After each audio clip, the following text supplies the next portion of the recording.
ఏదైనా concrete work చేసేటప్పుడు compaction లేదా వైబ్రేషన్ ఎందుకు చేస్తారో తెలుసా ఫ్రెండ్స్? ఎప్పుడైతే ఫ్రెష్ కాంక్రీట్ను కాలమ్స్, బీమ్స్ లేదా స్లాబ్స్ కన్స్ట్రక్ట్ చేసేటప్పుడు వేస్తామో అప్పుడు కాలంలోకి కాంక్రీటే కాకుండా ఎయిర్ కూడా ఎంటర్ అవుతుంది. దానివల్ల హనీకోంబింగ్ అంటే తేనెపట్టులో తేనెటీగలు లేకపోతే ఎలాగైతే కనిపిస్తుందో అలా కాంక్రీట్లో కూడా ఎయిర్ వల్ల గ్యాప్స్ కనిపిస్తాయి.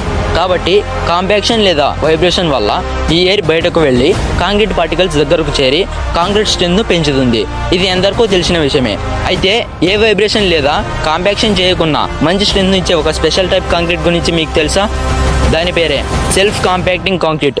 అయితే దీంట్లో సిమెంట్, శాండ్, క్రష్డ్ స్టోన్స్తో పాటుగా యాడ్ మిక్చర్స్ అంటే fly ash, limestone powder, అలాగే సూపర్ ప్లాస్టిసైజర్ మరియు విస్కోసిటీ మోడిఫైయింగ్ ఏజెంట్స్ యూజ్ చేస్తారు. వీటి వల్ల కాంక్రీట్ సెల్ఫ్ వెయిట్ మరియు ఫైన్ పార్టికల్స్ వల్ల ఈజీగా ఫ్లో అయ్యి గ్యాప్స్ లేకుండా చేస్తుంది. ఇలా స్ట్రక్చర్కు మంచి స్ట్రెంత్ను ఇస్తుంది. బై ద వే, ఇలాంటి కాంక్రీట్ పై మీ అభిప్రాయాన్ని కామెంట్ చేయండి. ప్రతి సివిల్ ఫ్యాక్ట్స్ కోసం ఇప్పుడే సబ్స్క్రైబ్ అండ్ ఫాలో చేసుకోండి.